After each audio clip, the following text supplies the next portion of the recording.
بسم اللہ الرحمن الرحیم۔ السلام علیکم ورحمۃ اللہ وبرکاتہ۔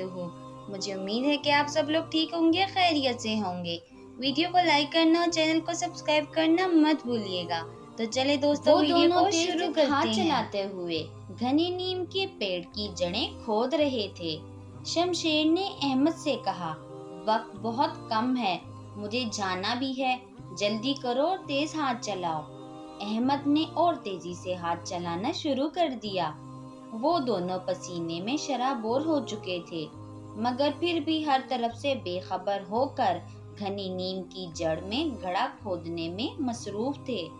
وہ دونوں جب کافی گہرا گڑھا کھود چکے تھے تو شمشیر نے اپنے پیچھے رکھی ہوئی بوری اتحاد سے اٹھائی، اس کا منہ کھولا اور اپنے سارے کھلونوں کا خریدار کیا۔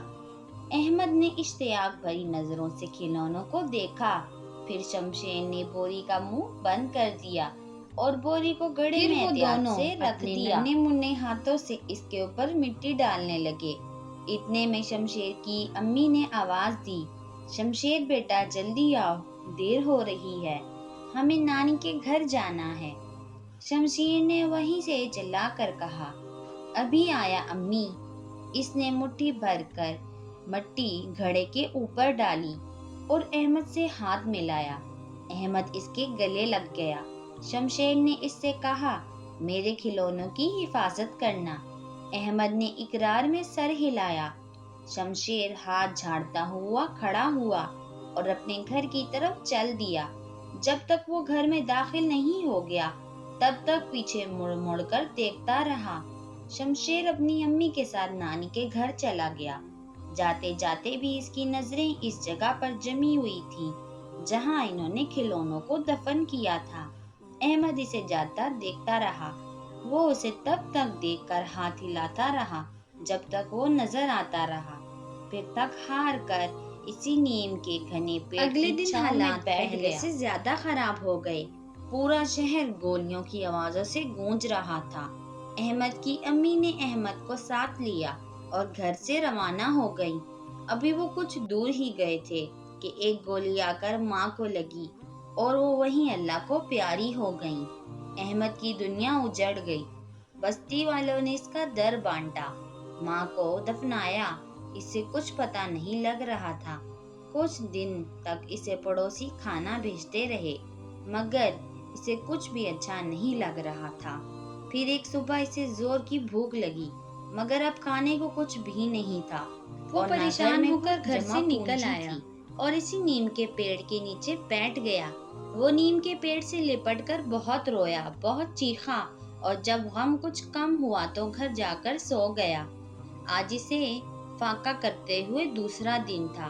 کئی مرتبہ اس کے دل میں خیال آیا کہ اپنے دوست شمشیر کے دفن کیے ہوئے کھلونوں کو نکال کر کھلونے بیچ جائے۔ تھے بھی کافی قیمتی، اکثر تو بیرون ممالک سے خریدے گئے تھے۔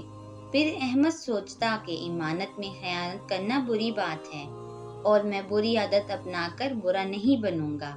میں امانت کی مرتے دم تک پاسداری کروں گا۔ تھوڑے عرصے کے بعد لوگ اپنے گھروں کو لوٹنا شروع ہو گئے۔ امن و امان کی صورتحال کافی حد تک بہتر ہو گئی۔ شمشیر اور اس کے گھر والے بھی لوٹ آئے تھے۔ لوٹتے ہی شمشیر چند ماہ پہلے دفنائے کے کھلونوں کا حال جاننے کے لیے بے قرار ہو گیا اور گھر پہنچتے ہی اس نے بے تابانہ انداز میں نیم کے پیڑ کی طرف دوڑ لگا دی۔ شمشیر وہاں پہنچا تو احمد کو وہاں دیکھ کر بہت خوش ہوا۔ دونوں دوست گلے ملے اور ایک دوسرے کا حال دریافت کیا۔ شمشیر نے پوچھا، میرے کھلونے کیسے ہیں؟ احمد نے مسکرا کر کہا، جیسے تم دفنا کر گئے تھے بالکل ویسے ہی ہیں۔ شمشیر نے بے تابی سے مٹی کو کھودنا شروع کر دیا۔ آہستہ آہستہ بوری نظر آنا شروع ہو گئی۔ پھر تھوڑی دیر کے بعد اس نے بوری نکالی۔ شمشیر ایک ایک کھلونے کو چوم رہا تھا۔ وہ بہت خوش تھا۔ اس کے کھلونے بالکل صحیح سلامت تھے۔ شمشیر احمد کو کیمپ میں گزرے دنوں کے بارے میں بتا رہا تھا۔ پتہ ہے احمد، وہاں بالکل مزہ نہیں آ رہا تھا۔ اگر میں وہاں اپنے کھلونے لے جاتا تو وہاں دوسرے بچے ان کھلونوں کو خراب کر دیتے۔ باتوں میں مصروف تھے کہ شمشیر کی آپی آ گئی۔ وہ شمشیر کو بات کرتا ہوا دیکھ کر حیران ہو گئی اور کہنے لگی کہ کس سے بات کر رہی ہو؟ شمشیر نے کہا کہ میں اپنے دوست احمد سے بات کر رہا ہوں۔ شمشیر کی آپی نے شمشیر سے کہا کہ یہاں تو کوئی نہیں ہے۔ یہ سن کر شمشیر گھبرا گیا اور احمد کو غور سے دیکھنے لگا۔ احمد نے شمشیر سے کہا کہ میں مر چکا ہوں، میں بس یہ امانت تمہیں لوٹانے آیا تھا جو تم نے میرے حوالے کی تھی۔ میں اپنی ماں کے ساتھ شہر چھوڑنے والا تھا مگر انہیں گولی لگ گئی اور وہ انتقال کر گئی۔ میں کہاں جاتا، کس کے پاس جاتا، اس لیے یہی رہنے لگا۔ جب بھوک بہت ستانے لگتی تو کئی بار سوچتا کہ تمہارے کھلونے بیچ دوں۔ شمشیر نے کہا کہ تم نے ایسا کیوں نہیں کیا؟ احمد تلخی سے مسکرایا، کیونکہ یہ میرے پاس امانت تھی۔ اب یہ امانت میں نے تمہیں واپس دے دی ہے۔ میرا کام ختم ہوا، اب میں چلتا ہوں، اللہ حافظ۔ احمد چلتے چلتے اچانک نظروں سے اوجھل ہو گیا۔ شمشیر سوچ رہا تھا کہ مجھے کھلونے تو مل گئے مگر افسوس کہ میں نے احمد جیسا سچا دوست کھو دیا۔